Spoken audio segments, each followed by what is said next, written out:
Comment voulez-vous qu'un consommateur puisse être en bonne santé s'il consomme des animaux qui n'ont fait que souffrir? Et on ne peut pas se grandir dans la souffrance animale. Donc en fait, les conditions de production sont très importantes. Et le bien-être animal, aujourd'hui, ça paraît quelque chose qui est une évidence même au grand public, cette notion. Il faut savoir qu'il y a 20 ou 30 ans, moi je fais partie d'une famille de pionniers de l'agriculture biologique. Et on ricanait quand on parlait, nous, de respect de l'animal et du bien-être. Et le bien-être, c'est les conditions d'élevage. C'est-à-dire que, si on prend l'exemple d'une vache, la vache est un herbivore. Naturellement, elle est faite pour être en liberté et pâturer.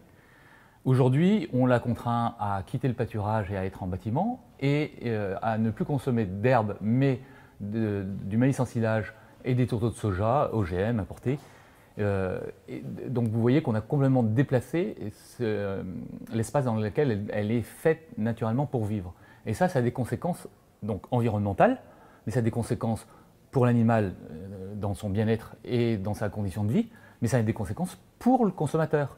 Parce que les gens ignorent et ne font pas le lien, mais c'est qu'en fait, toute cette souffrance et le fait qu'on ait changé son alimentation, eh bien, l'animal va concentrer dans son lait ou dans sa viande son environnement et son bol alimentaire. Et donc, en fait, vous allez avoir ou des polluants qui vont s'accumuler dans un système intensif, alors qu'autrement, eh bien, vous avez les nutriments qui sortent de la nature de l'herbe, parce que l'herbe est la base de l'alimentation normale d'une vache. Et ces éléments qui sont intéressants, qu'on appelle les acides gras, sont présents exclusivement dans l'herbe. On le retrouve dans le milieu marin, dans les algues.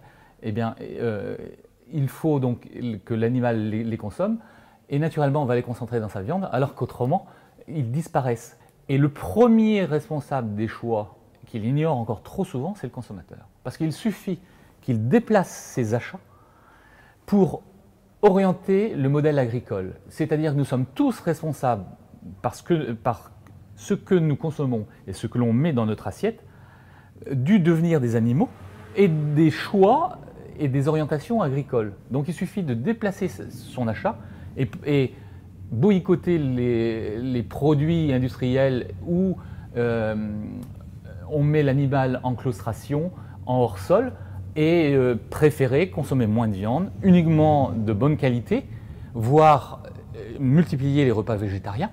Et en faisant ça, effectivement, eh bien, vous faites du bien à la planète et vous faites du bien vous-même en respectant l'animal.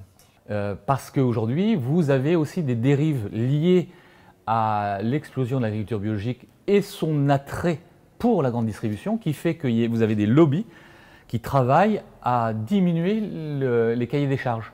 Et donc, ils finissent par obtenir de Bruxelles des allègements du cahier des charges, et ça c'est mauvais pour l'environnement, mauvais pour le consommateur, mauvais pour l'animal, parce qu'ils surfent sur l'image de la bio, mais vont finir par l'abîmer.